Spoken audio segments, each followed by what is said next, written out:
সুপ্রিয় শিক্ষার্থী, আশা করি তোমরা সবাই সুস্থ আছো, নিরাপদে আছো এবং ভালো আছো। রাজশাহী কলেজ কর্তৃক অনলাইন ক্লাসে তোমাদেরকে স্বাগতম। তোমাদের সঙ্গে আছি আমি সঞ্জয় কুমার অধিকারী, সহকারী অধ্যাপক সংস্কৃত। চলো আমরা ক্লাসে প্রবেশ করি। আচ্ছা, ক্লাসে প্রবেশ করার পূর্বে আমরা একটা ছবি দেখি। এই ছবিতে কি বোঝা যায় একটু দেখি। দেখো, এখানে দুইজন ব্যক্তি এই ছবিতে দেখা যাচ্ছে। একজনের নাম কৃষ্ণ, একজন অর্জুন। অর্থাৎ এখানে কৃষ্ণ অর্জুন না বলে যদি তোমরা যদি সরাসরি এইভাবে চিন্তা করো যে একজন গুরুদেব আর একজন তার শিষ্য, অর্থাৎ একজন পীর আর একজন তার হলো মুরিদ, অর্থাৎ একজন তাকে উপদেশ দিচ্ছে আর আরেকজন সেই উপদেশটা গ্রহণ করতেছে।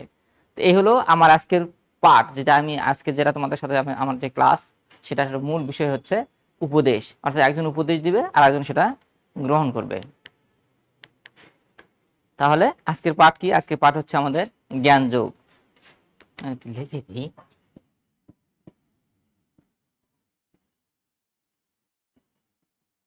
আচ্ছা, জ্ঞান যোগ। চলো দেখি আমরা শিখন ফলগুলো কি আছে এটার, তারপর আমরা শিখন ফল ধরে আলোচনা করব। দেখা যাচ্ছে শিখন ফল কি, জ্ঞানের স্বরূপ তোমরা বর্ণনা করতে পারবে, তারপরে জ্ঞানী কে তা বলতে পারবে, আর বিভিন্ন শ্লোকের অনুবাদ বা যে ব্যাখ্যাগুলো আছে সেটা তোমরা করতে পারবে। তো চলো আমরা তাহলে জ্ঞানের স্বরূপ মানে আলোচনা করার পূর্বে আমরা এই যে আমাদের যে জ্ঞান যোগ, এরা কোত্থেকে আসলো, কেমন করে আসলো, কিভাবে হলো, সেটা নিয়ে আমরা একটু আলোচনা করি। তোমরা জানো যে প্রাচীন গ্রন্থ বলতে আমরা সাধারণত বেদকে বুঝি। ঠিক আছে, বেদের চেয়ে প্রাচীন কিন্তু কোনো গ্রন্থ নেই আর কি। আচ্ছা, বেদ, তাহলে বেদ কি? বেদ সাধারণত আমরা দুইটা মানে বিদের সাথে অস প্রত্যয় যুগে আমরা এই বেদ শব্দটা তৈরি হয়েছে আর কি। বেদ শব্দের অর্থ কি? জ্ঞান। বেদকে বলা হয় শাশ্বত এবং সনাতন, এবং বেদে বিভিন্ন জিনিসের মানে সব জিনিসেরই ব্যাখ্যা আছে, এবং প্রাচীন ঋষিরা এই বেদের যে ব্যাখ্যাগুলো আছে সেগুলো যখন তারা আলোচনা করেন তখন অনেকগুলো রাস্তা তারা বের করেন। অর্থাৎ কেন্দ্র একটা থাকলেও তার রাস্তা থাকে অনেকগুলো। এগুলো নিয়ে পরবর্তীতে আবার মতবিরোধ শুরু হয়। এইভাবে এই মতবিরোধের ফলে তো পরবর্তীতে সেটাকে মানে একটা সারমর্ম হিসেবে নিয়ে আসা হয়। সেই সারমর্মটা হচ্ছে শ্রীমদ্ ভাগবত গীতা বা সংক্ষেপে গীতা। এখন আমরা দেখি যে গীতার অধ্যায় কতগুলান। গীতার অধ্যায় আছে 18টা। তা 18টা অধ্যায়ের মধ্যে আমাদের এই জ্ঞানযোগ যেহেতু আসছে, 18টা চতুর্থ অধ্যায় হচ্ছে জ্ঞানযোগ। 18টা অধ্যায়ের নাম তোমরা যদি দিতে পারো ভালো, কোনো প্রশ্ন না পারলেও ভালো। উৎসের ক্ষেত্রে যদি দিতে পারো সেটা হবে, না হলে সমস্যা নাই। 18 অধ্যায়ের মধ্যে যেমন প্রথম অধ্যায় কি আছে? অর্জুন বিষাদ যোগ। পরবর্তী অধ্যায়ে সাংখ্য যোগ, তারপরে অধ্যায়ে কর্মযোগ, তারপরে জ্ঞান যোগ, তারপরে সন্ন্যাস যোগ, তারপরে অভ্যাস যোগ। এইভাবে তোমার 18টা অধ্যায় চলে আসছে। তাহলে আমাদের আজকের যে পাঠ সেটা হচ্ছে জ্ঞান যোগ। জ্ঞান যোগটা কোত্থেকে আসছে?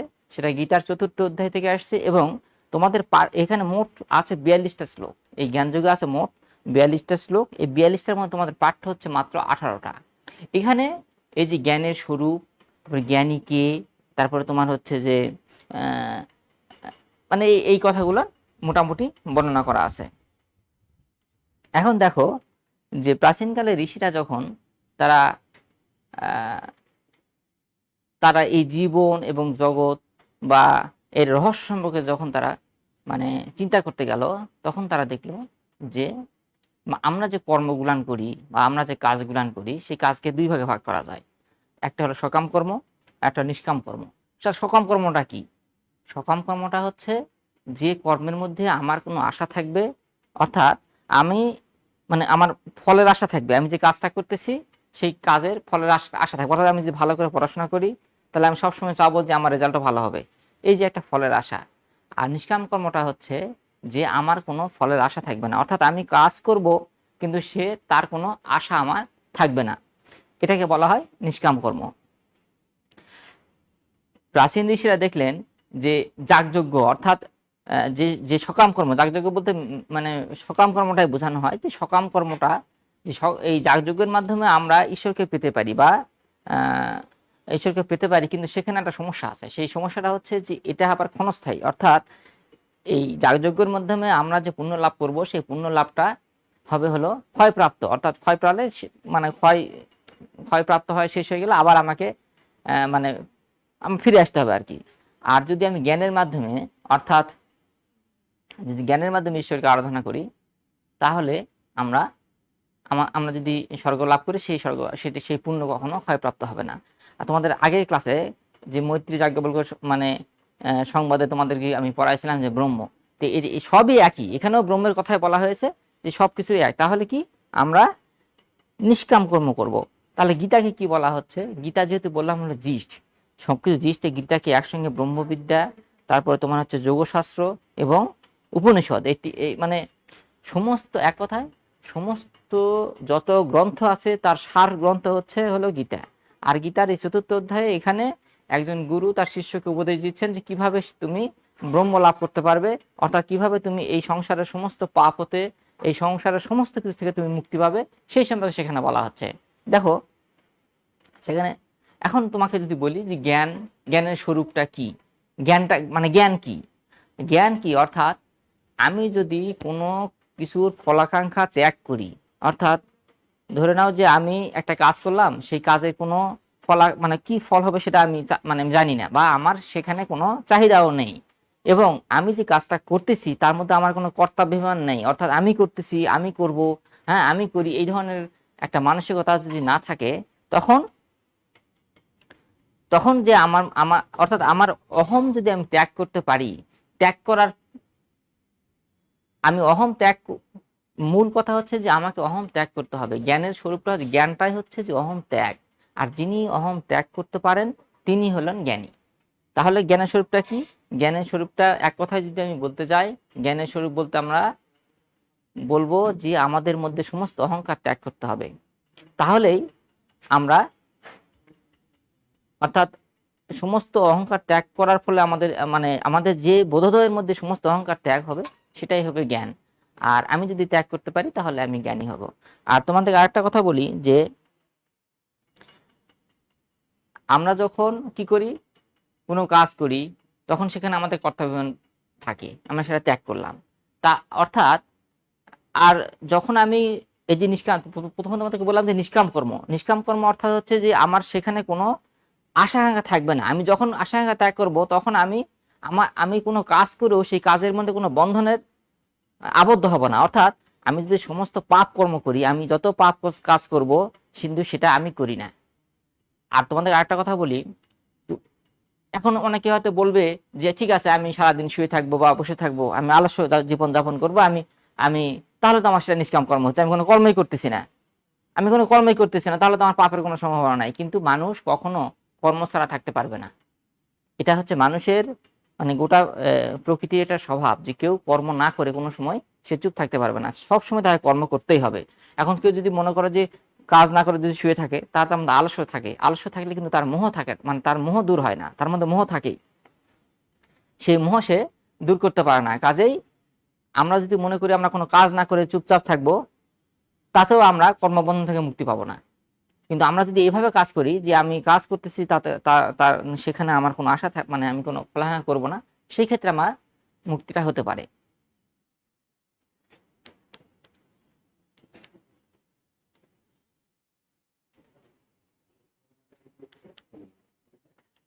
আর যখন আমি দেখো, যখন আমি মানে আমি যখন সমস্ত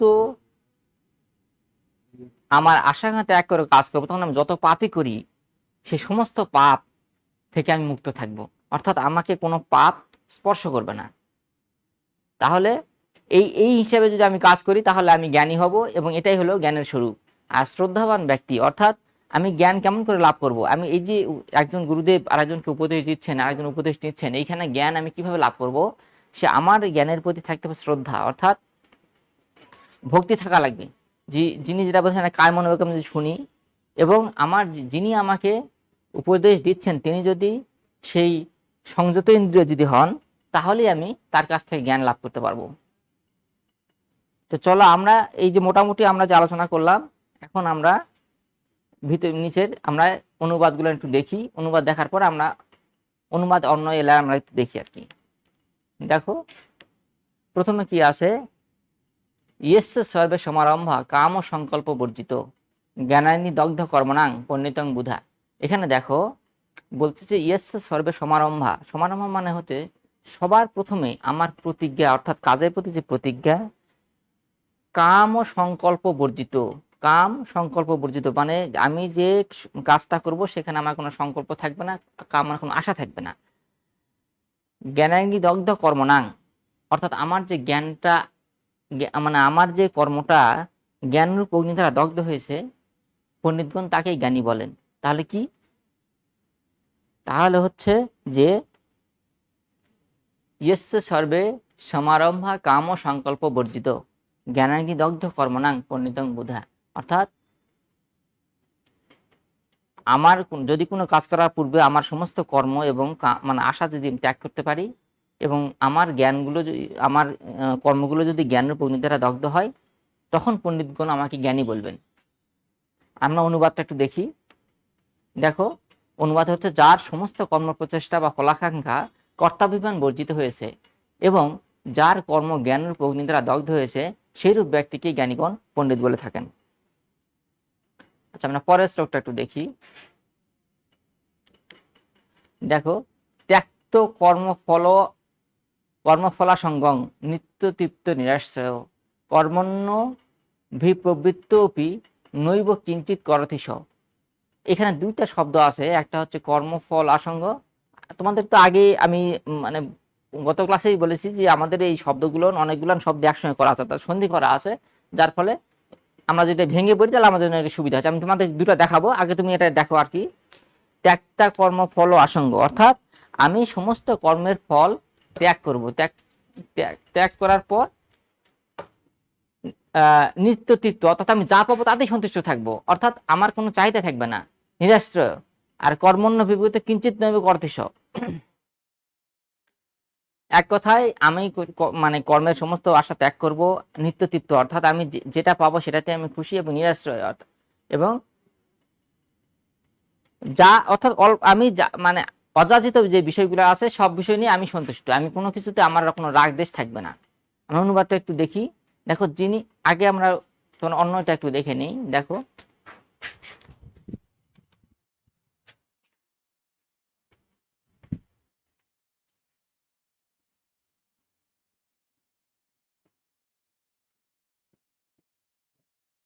কর্মফলাসঙ্গ,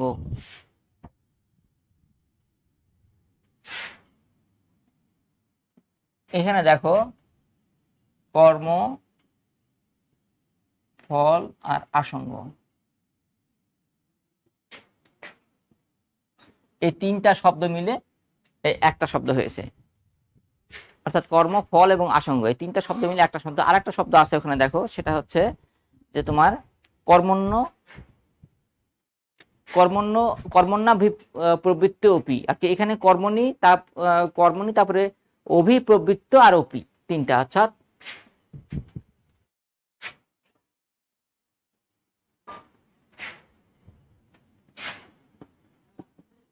কর্মণি প্লাস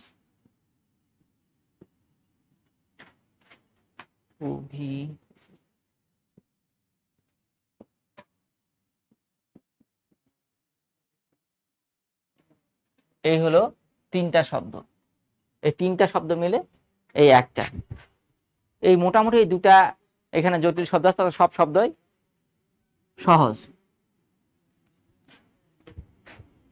তাহলে আমরা একটা অনুবাদটা একটু দেখি। দেখো, যিনি কর্মফল আসক্তি ত্যাগ করেছেন, ওই যে বললাম ত্যাগতা মানে ত্যাগ করেছে, কর্মফল সঙ্গ কর্মফল আসক্তি, যিনি সর্বদা আপনাতেই তুষ্ট, অর্থাৎ নিত্য তৃপ্ত, অর্থাৎ নিত্য মানে সে আপনাতেই তুষ্ট, আবার নিরাশ্রয়, যিনি কোনো প্রয়োজনে নিরাশ্রয়, অর্থাৎ যার কোনো আশ্রয়ের প্রয়োজন নাই, এক কথায় যে কোনো প্রয়োজনে কারো কাছে আশ্রয় গ্রহণ করেন না। কর্মণ্য অভিপ্রবৃত্তি অপি নৈব কিঞ্চিত করে, তিনি কোনো কর্মে প্রবৃত্তি হলেও কিছুই, অর্থাৎ যিনি এইরকম যার মানে জীবন ধারণ হয়েছে আর কি, মানে যার চলাচল গতিপতি এরকম, যিনি কোনো কর্মফলে আসক্ত হন না, বা তিনি আপনাদের সবসময় পরিচিত থাকে এবং কারো কাছে কখনো আশ্রয় চান না, তিনি কোনো কাজ করলেও কিছুই করেন না, অর্থাৎ তিনি যে কাজই করুন সেটাতে তার কোনো দায়বদ্ধতা নাই, অর্থাৎ তার কোনো কর্মবন্ধন সেখানে থাকে না, অর্থাৎ তিনি কিছুই করেন না, এক কথায়। আমরা পরের শ্লোকটা একটু দেখবো এখন। দেখো, নিরাশী নিরাশীর ইয়ত চিতাত্তা ত্যক্ত সর্বপরিগ্রহ শরীরং কেবলম কর্ম কুর্বন্নাপ্নতি কিল্লিশম। অর্থাৎ নিরাশী মানে যার কোনো আশা নেই, আর ইয়ত চিতাত্মা মানে যারা সংযত চিত্ত, যার চিত্তটা হলো সংযত, ত্যাক্তা মানে যিনি সবকিছু পরিত্যাগ করেছেন, তিনি শরীরং কেবলম তার শরীর কর্ম করলেও তিনি কোনোতেই আবদ্ধ হন না, এক কথায়। অর্থাৎ এখানে এই এই আমাদের এই জ্ঞান যোগে আমাদের যে আজকের পাঠ, এই পাঠে সবসময় নিষ্কাম কর্মের কথা বলা হয়েছে, এবং আমরা যাতে একেবারে মানে অর্থাৎ বেহেশত লাভ করি আর কি, সেই কথা এখানে বলা হয়েছে। কিভাবে লাভ করব সেই প্রসঙ্গে এখানে বলা হয়েছে।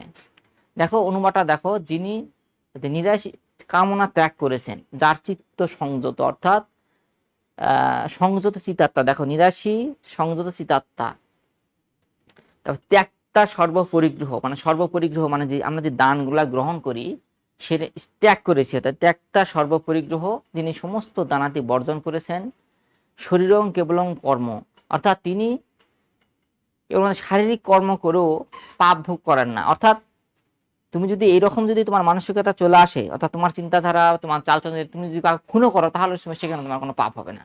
যদি তোমার এরকম হয় যে তুমি সমস্ত কামনা ত্যাগ করেছো, তোমার চিত্ত সংযত আছে, তুমি সকল প্রকার দান, অর্থাৎ যে কে কি দিল না দিল সব কিছু তুমি বর্জন করলা, তাহলে তুমি যে কর্মই করো সেখানে তোমার কোনো বন্ধনের কোনো চিন্তা থাকবে না। পরেরটা দেখো, এটা কি? ইয়াদৃশ্যা লাভ সন্তুষ্ট দ্বন্দ্বাতীত বিমৎসর সম সিদ্ধাবসিদ্ধৌ চ কৃত্বাপি ন নিবদ্ধতে। অর্থাৎ এই যে যদিচ্ছা লাভ সন্তুষ্ট মানে অযাচিত বিষয়ে আমি মানে সন্তুষ্ট থাকবো, মানে যা পাবো তাতে আমি সন্তুষ্ট, অযাচিত লাভে আর কি, মানে যাচিত লাভে না। অর্থাৎ আমি যেটা চাইছি সেটা না পেলে আমি অসন্তুষ্ট, আর পেলে আমি সন্তুষ্ট, সেরকম না। অযাচিত মানে যেটা পাইছি সেটাতেই আমি মনে করো যে আমি সন্তুষ্ট। তারপরে দ্বন্দ্বাতীত, অর্থাৎ দ্বন্দ্বাতীত মানে হলো যিনি সবকিছু সহ্য করতে পারেন, অর্থাৎ শীত গ্রীষ্ম, তোমার তারপরে ঠান্ডা গরম, এগুলো সবই, তারপরে তোমার না খেয়ে মানে উপবাস করা, এগুলো তিনি যিনি মানে সহ্য করতে পারেন, সেটাই বলছে দ্বন্দ্বাতীত মানে শীতাশীত দ্বন্দ্ব সহিষ্ণু। তারপরে কি? বিমৎসর, অর্থাৎ মাৎসর্য, এই যে আমাদের ষড়রিপু আছে, তোমার যে লোভ ক্রোধ মত মাৎসর্য, এই যে ষড়রিপু আছে তার মধ্যে মাৎসর্য একটা, সে মাৎসর্য বর্জিত, অর্থাৎ মাৎসর্য তিনি ত্যাগ করেছেন, হ্যাঁ তিনি আর কি। এবং তারপরে সমসিদ্ধাবসিদ্ধ চ কৃত্বাপি ন নিবদ্ধতে, অর্থাৎ তারপরে কি বলছে, তিনি অসিদ্ধিতে সমজ্ঞান, মানে তিনি কোনো কাজ করে যদি বিফল হন সেটাও ঠিক আছে না, ওটাতে তার কোনো দুঃখ নাই, মানে তার কোনো দুঃখ থাকে না, সেই রকম ব্যক্তি কর্ম করেও সে কর্মবন্ধনে আবদ্ধ হন না। এক কথায় যে তোমার কর্মফলের কোনো আশা করা যাবে না, এবং তুমি মানে তোমার কোনো বিষয়ে কোনো লোভ থাকবে না, অর্থাৎ এবং মাৎসর্য অর্থাৎ আমাদের ষড়রিপু সেটাকে ত্যাগ করতে হবে, তাহলে তুমি কোনো কর্মফলে তুমি আবদ্ধ হবে না। অর্থাৎ অযাচিত লাভে সন্তুষ্ট, দ্বন্দ্ব সহিষ্ণু, মাৎসর্য বর্জিত, সিদ্ধি এবং অসিদ্ধিত সমজ্ঞান সম্পন্ন ব্যক্তি কর্ম করেও কর্মফলে আবদ্ধ হয় না। এই হলো তোমার এই শ্লোকের মর্মার্থ। আচ্ছা, পরেরটা আমরা একটু দেখি। দেখো, গত সংঘর্ষ মুক্তস্য জ্ঞানাবস্থিত চেতস যজ্ঞাচরত কর্মসমগ্রম প্রবিলয়ত। অর্থাৎ গত সংঘর্ষ, যিনি সবকিছু ত্যাগ করেছেন, মুক্ত যিনি সব থেকে মুক্ত আর কি, এবং যার জ্ঞানের অবস্থান মানে অর্থাৎ যার জ্ঞানগুলান তোমার ওই যে মানে যার কর্মগুলান মানে জ্ঞানরূপ অগ্নি দ্বারা দগ্ধ হয়েছে, তিনি যে সব যজ্ঞ করেন সেই সমস্ত যজ্ঞের ফল এবং সেই যজ্ঞ সমস্ত কিছু বিনষ্ট হয়। অর্থাৎ আমার যদি কোনো আশা না থাকে, আমি যদি সব কিছুতেই মুক্তি থাকি, কোনো কিছুর সাথে জড়িত না হয়, এবং আমার চেতনা যদি মানে ভালো থাকে, এক কথা সুস্থ থাকে, যে আমার মানে জ্ঞানে যদি আমার চেতনার অবস্থিত হয়, তাহলে আমি যে যজ্ঞ করব সেই যজ্ঞের সমস্ত যজ্ঞ সমেত তার ফল সবই মানে হবে আর কি, মানে কর্মবন্ধনের কোনো কারণ হবে না, অর্থাৎ বিনষ্ট হবে। অনুবাদটা আমরা একটু দেখি।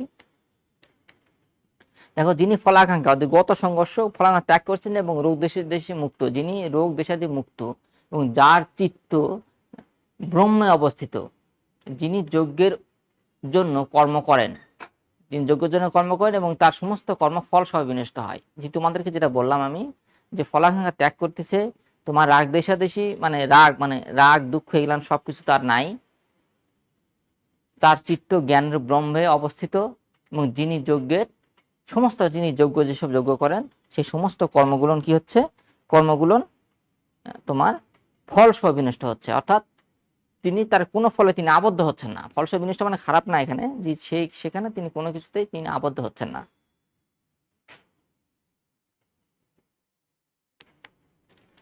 তারপরে দেখো, সর্বাণী ইন্দ্রিয় কর্মাণি প্রাণ কর্মাণি চাপরে আত্মসংযম যুগাগ্ন যুগবতী জ্ঞান দীপিতে। অর্থাৎ সর্বাণী মানে সমস্ত যে ইন্দ্রিয় কর্মাণী, সর্বাণী মানে সমস্ত ইন্দ্রিয় কর্ম, মানে ইন্দ্রিয় দ্বারা যেসব আমরা কর্ম করি, আমাদের যে পঞ্চ ইন্দ্রিয় আছে, এবং প্রাণ কর্মণী এবং প্রাণের দ্বারা যেসব আমরা কর্ম করি।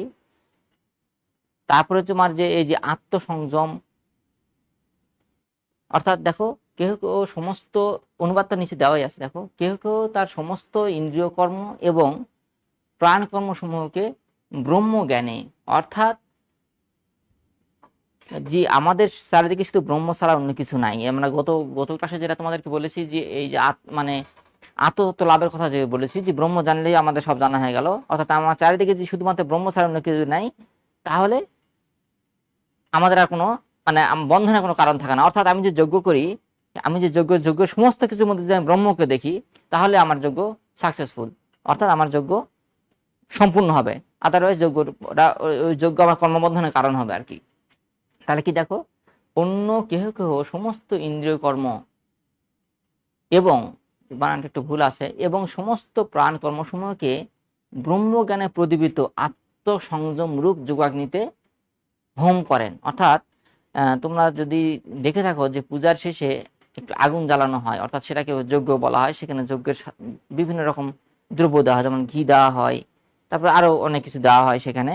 সে আগুনে মানে তোমার ওই আগুনে ওই সব উপাদানগুলো দেওয়া হয়, সেগুলো জ্বালায় তোমার যজ্ঞটা হয়। এখন তুমি যদি এইরকম যদি সবকিছু তোমার যদি ওই জ্ঞান সমূহ যদি ওখানে যদি দিতে পারো, তাহলে তোমার মানে সেই যজ্ঞটা তোমার, অর্থাৎ তোমার সেই যজ্ঞটা সাকসেসফুল হলো আর কি। সেটাই বলতেছে যে জ্ঞান, ব্রহ্ম জ্ঞানে প্রদীপিত আত্মসংযম যোগাগ্নিতে হোম করবেন। অর্থাৎ যারা এই ধরনের ইন্দ্রিয় কর্ম দ্বারা, ইন্দ্রিয় কর্ম এবং প্রাণ কর্মের মধ্যে মানে সমস্ত কর্ম যে জ্ঞান মানে ইয়া করেন আর কি, মানে এক কথায় নিষ্কামভাবে করেন, তাদের সমস্ত জ্ঞানই সেই মানে যজ্ঞের হোমের মতো হবে আর কি। পরে কি ব্যাপার, কোথাও চলে গেল জ্ঞান?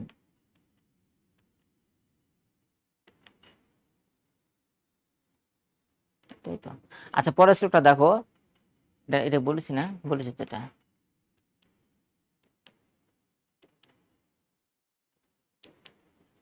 আচ্ছা দেখো, এখানে দেখো, দ্রাবযজ্ঞ স্তপস্যজ্ঞা যৌগযজ্ঞ অস্তথাপরে সাধ্যায় জ্ঞান যজ্ঞস্য যতয় সংশিব্রতা। অর্থাৎ আমরা যে যজ্ঞগুলান করি, সেই যজ্ঞ কিন্তু 5 প্রকার হয়। যজ্ঞ সাধারণত 5 প্রকার। এক প্রকার কি বলছি দেখো এখানে, দ্রাব অর্থাৎ দ্রব্যের যে একটা যজ্ঞ আছে, স্তপের একটা যজ্ঞ আছে, যোগের একটা যজ্ঞ আছে, তারপরে সাধ্যায় একটা যজ্ঞ আছে, বেদের একটা যজ্ঞ আছে। এই হলো যজ্ঞ, মোট হলো 5 প্রকার। আমি একটু লিখে দেখাই তোমাদেরকে।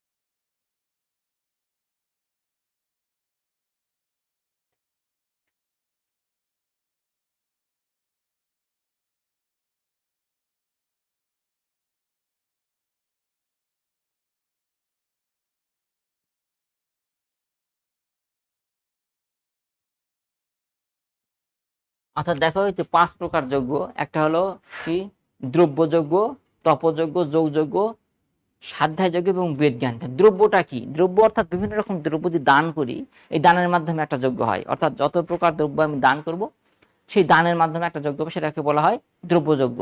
অর্থাৎ যে যজ্ঞে আমি জিনিসপত্র দান করবো, যেমন আমি গো দান করলাম বা অন্য আরো অনেক কিছু দান করা, সেই দান। তারপরে তপ অর্থাৎ তপস্যা। এখানে তপস্যা বলতে বোঝানো হচ্ছে যে আমার কোনো ইয়ে থাকবে না, অর্থাৎ আমি শীতের সময় আমার শীত অনুভূত হবে না, তারপরে তোমার গরমের সময় গরম অনুভূতি হবে না, অর্থাৎ শরীরে কৃচ্ছ সাধন যেটা বলা হয়, অর্থাৎ বিভিন্ন রকম উপবাস, অর্থাৎ আমি কোনো মানে আমি না খাই থাকলেও আমার খাওয়ার কোনো ইচ্ছা হবে না।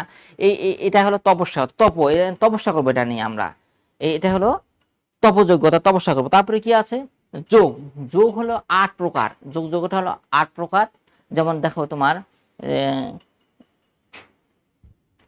যেমন তারপর তোমার প্রাণায়াম, তারপরে ধ্যান, তারপরে হচ্ছে তোমার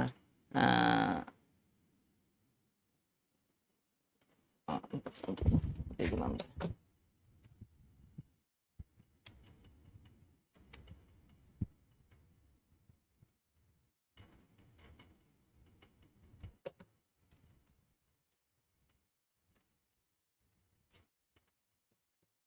এক কথা হলো 8 প্রকার 8 প্রকার যে আমাদের এই যে তোমার যে যোগের মধ্যে 8 প্রকার যোগ আছে। যেমন যেমন তোমাদেরকে বললাম যে আমি মনে হঠাৎ করে ভুলে গেলাম আর কি যোগ্যগুলান।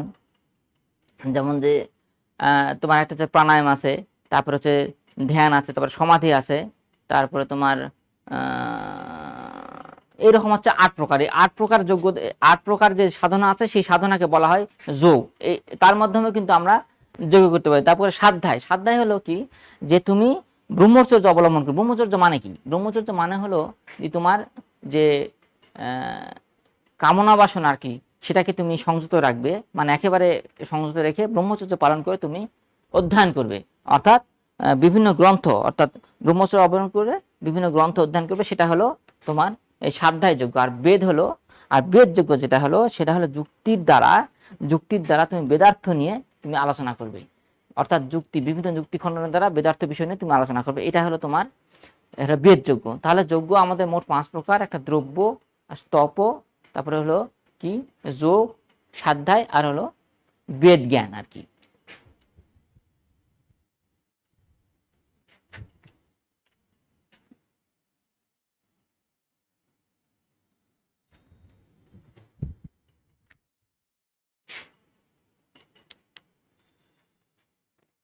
ওটা অনুপাত দেখো, কেহ কেহ দ্রব্য দান রূপ যজ্ঞশীল, অর্থাৎ তোমার দ্রাব্য যজ্ঞ যেটা বললাম। কেহ কেহ তপরূপ যজ্ঞশীল, অর্থাৎ তপস্যা যেটা, অর্থাৎ আমার কোনো কিছু অনুভূতি হবে না, এক কথায় আমি সবকিছুতে আমি মানে স্থির থাকবো আর কি, এরকম।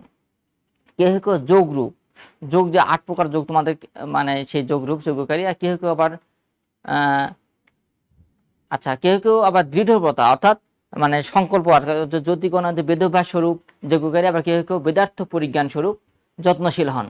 অর্থাৎ আমাদের যে যজ্ঞগুলো আছে, যে 5 প্রকার যজ্ঞ, সেটা নিয়ে এখানে বলা হয়েছে। কেউ কেউ দ্রব্যদান যজ্ঞশীল, কেউ কেউ তপরূপ যজ্ঞশীল, কেউ কেউ বা যোগরূপ, আবার কেউ দৃঢ়ব্রতা আর বেদভ্যাস স্বরূপ যজ্ঞকারী, আবার কেউ হলো পরিজ্ঞান, বেদার্থ পরিজ্ঞান স্বরূপ যজ্ঞশীল, অর্থাৎ বেদ জ্ঞান তারা আলোচনা করবে আর কি, যুক্তিতর্ক সহকারে।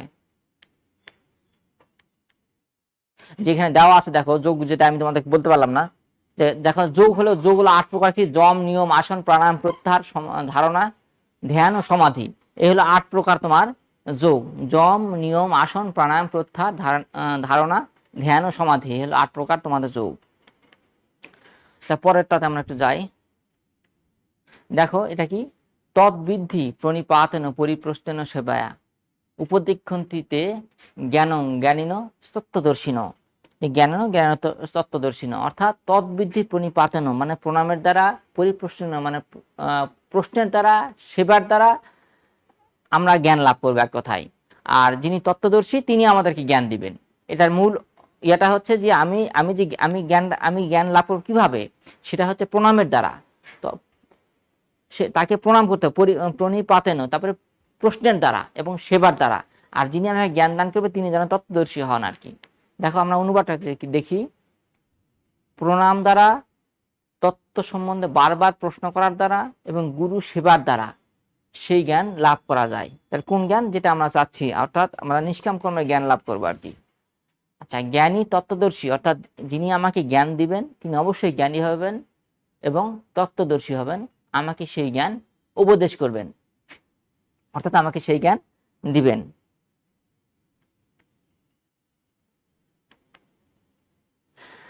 দেখো, ওপি চেদসি পাপেভ্য সর্বেভ্য পাপকৃতম সর্বম জ্ঞানপ্ন বেনৈব বিস্তৃজন সন্তরিষ্যসি। অর্থাৎ এটার মূল ইয়াটা হচ্ছে জি চেত যোগ অসি, চেদসি আর কি, মানে আমি যদি সমস্ত পাপ করি, অর্থাৎ যত পাপই আছে তার চেয়েও যদি আমি বেশি পাপ করি তাতেও সমস্যা নাই, যদি আমি নিষ্কাম কর্ম করতে পারি। দেখো, তুমি যদি সমুদয় পাপী থেকে অধিক পাপাচারী হও, অর্থাৎ ওপি চেদসি পাপেভ্য সর্বেভ্য পাপকৃতম সর্বং জ্ঞানপ্ন জ্ঞানপ্ন বেনৈব বিস্তৃজনং সন্তরিষ্যসি। অর্থাৎ তুমি যদি সমুদয় পাপী থেকে অধিক পাপাচারী হও, তথাপি জ্ঞানরূপ তরণী দ্বারা সমুদয় পাপ সমুদ্র তুমি উত্তীর্ণ হতে পারবে।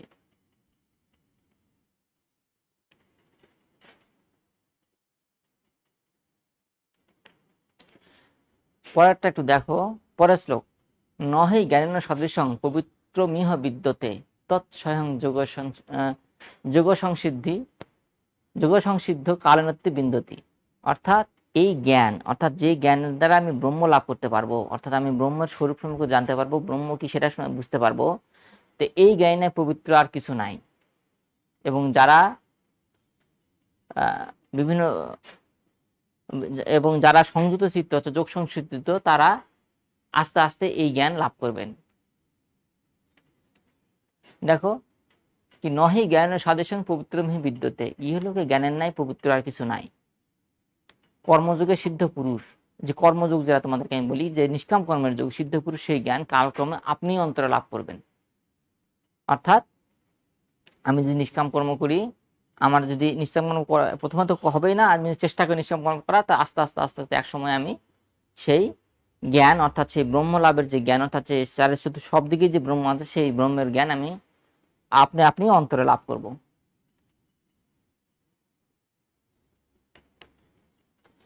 তারপরে দেখো,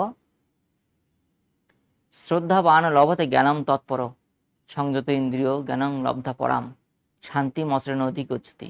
এখানে যে শান্তিম অচিরেণ অধিক উচ্চতি, এখানে 3টা শব্দ আছে, আমি লিখলাম না, তুমি খালি একটু শোনো তোমরা। শান্তিম অচিরেণ অধিক উচ্চতি, 3টা শব্দ এখানে একসঙ্গে লাগানো আছে। অর্থাৎ শ্রদ্ধাবান, অর্থাৎ যার শ্রদ্ধা আছে, অর্থাৎ জ্ঞানের প্রতি যার শ্রদ্ধা আছে, ভক্তি আছে, এবং যার চিত্ত হলো সংযত এবং জ্ঞান লাভের জন্য তার ইচ্ছা আছে, অর্থাৎ তৎপর, জ্ঞান তৎপর, তিনি সেই ব্রহ্মজ্ঞান লাভ করবেন এবং সেই ব্রহ্মজ্ঞান লাভ করে অচিরেই পরম শান্তি লাভ করবেন। তো এখানে এই কথাটাই বলা আছে যে, তাহলে দেখো অনুবাদটা দেখি। দেখো, শ্রদ্ধাবান একনিষ্ঠ সাধন তৎপর এবং জিতেন্দ্রীয় ব্যক্তি জ্ঞান লাভ করে থাকেন এবং জ্ঞান লাভ করে অচিরেই তিনি পরম শান্তি লাভ করেন।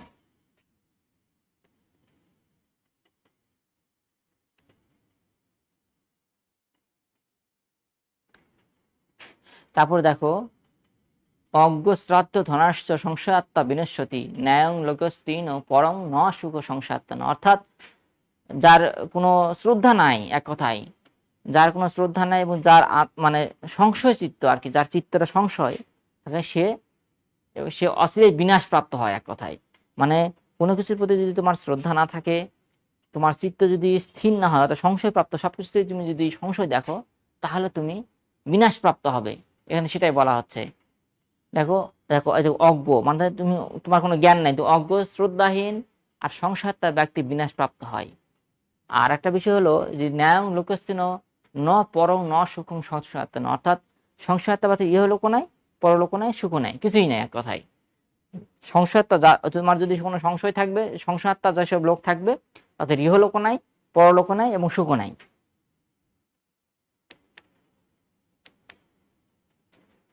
দেখো, আমরা মোটামুটি অনুবাদগুলো একের পর আমরা দেখলাম।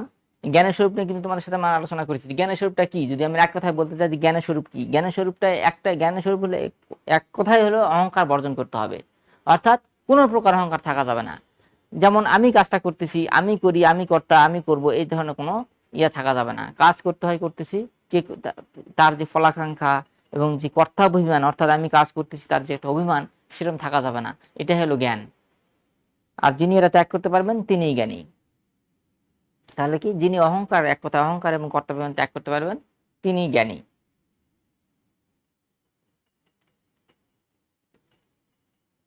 আচ্ছা, আমরা ব্যাখ্যা একটু আলোচনা করব, বেশি না, সামান্য একটু আলোচনা করব ব্যাখ্যা।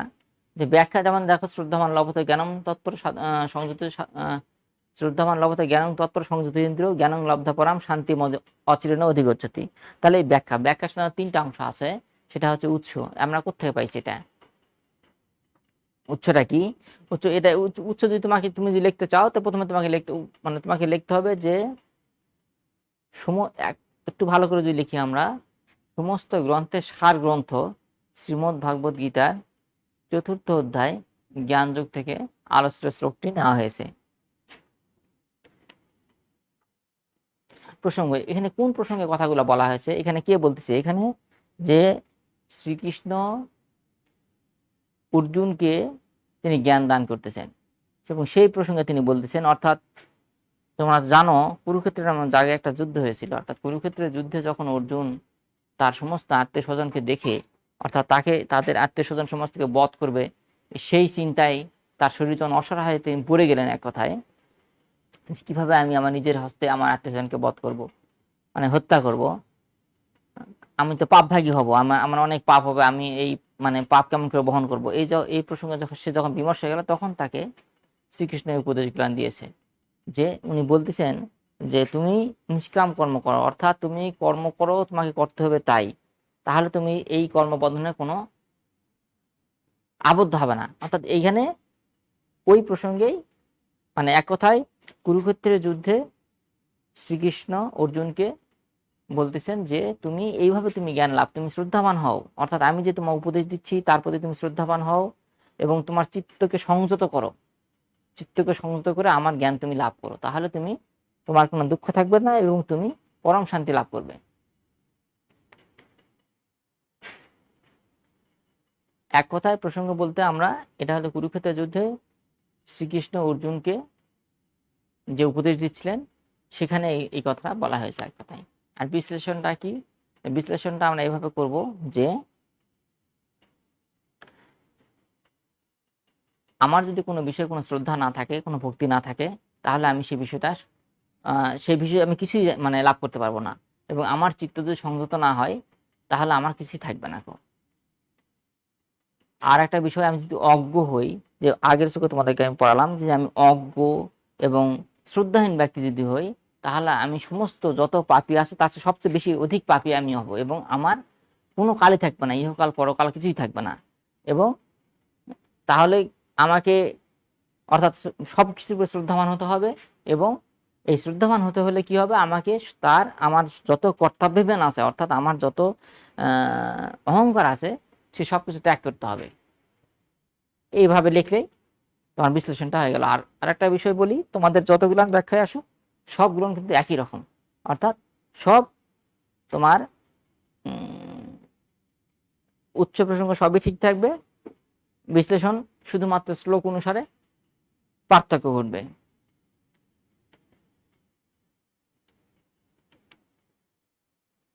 তারপরে যে আরেকটা ব্যাখ্যা দেখো, যে দ্রাব্যযোগ্য স্তপযোগ্যা যোগযোগ্য অস্তথাপরে সাধ্যাযোগ্য সাধ্যায় জ্ঞান যোগ্যস্য ইয়ত সংক্ষিপ্রতা। অর্থাৎ তাহলে এখানে দ্রব্য কত প্রকার, উৎস তো একই থাকলেও, উৎস হলো শ্রীমদ্ ভাগবত গীতা 4th অধ্যায় থেকে নেওয়া হয়েছে। আর প্রসঙ্গটাও একই, যেখানে শ্রীকৃষ্ণ অর্জুনকে তিনি পরামর্শ দিচ্ছেন। আর এই যে এখানে মূলত যজ্ঞ সম্পর্কে বলা হচ্ছে, যে যজ্ঞ কত প্রকার, যজ্ঞ যে আমাদের যে 5 প্রকার, সেই 5 প্রকার সঙ্গে বলা হচ্ছে। যজ্ঞ 5 প্রকার কি কি? একটা হলো দ্রব্য, আমি যে দানের মাধ্যমে, অর্থাৎ যে কোনো দ্রব্য দানের মাধ্যমে যে আমি একটা যজ্ঞ করব। তারপর কি তপ, অর্থাৎ তপস্যার দ্বারা। তারপর যোগ, যে 8 প্রকার যোগের কথা যে বললাম, সেই 8 প্রকার যোগের দ্বারা। তারপর হচ্ছে সাধ্যায়, অর্থাৎ যে ব্রহ্মচর্য অবলম্বন করে যে ব্রহ্মচর্য অবলম্বন শ্রদ্ধাপূর্বক যে আমরা বেদাভ্যাস করবো, অর্থাৎ বেদটা পাঠ করবো শ্রদ্ধাপূর্বক অবলম্বন করে, সেটা একটা। আর একটা হচ্ছে বেদ জ্ঞান, অর্থাৎ যে যুক্তি তর্কের মাধ্যমে যে আমি মানে তোমার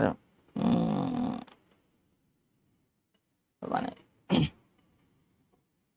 যুক্তিতর্কের মাধ্যমে যে জ্ঞান লাভ করব, অর্থাৎ বেদার্থ, যুক্তিতর্কের মাধ্যমে আমি বেদার্থ যদি নিশ্চয় নিশ্চিত করি, সেটা হবে বেদ জ্ঞান। এই এই যে তোমার এই যে 5 প্রকার দ্রব্যের বিশ্লেষণটা দিতে হবে, দিলে মোটামুটি এটার ব্যাখ্যাটা হবে আর কি, মানে বিশ্লেষণটা হবে। আর ব্যাখ্যা তো 3টা তো অংশ থাকবেই তোমাদের ক্লাস আজকে এই পর্যন্তই। মোটামুটি আজকে ক্লাসটা একটু ছোট হয়ে গেল, তারপর মোটামুটি তোমরা এইটুক পড়লেই হবে আর কি। ঠিক আছে, সবাই ভালো থাকো, সুস্থ থাকো। সামনের ক্লাসে তোমাদের সাথে আবার দেখা হবে আমার। ধন্যবাদ সবাইকে।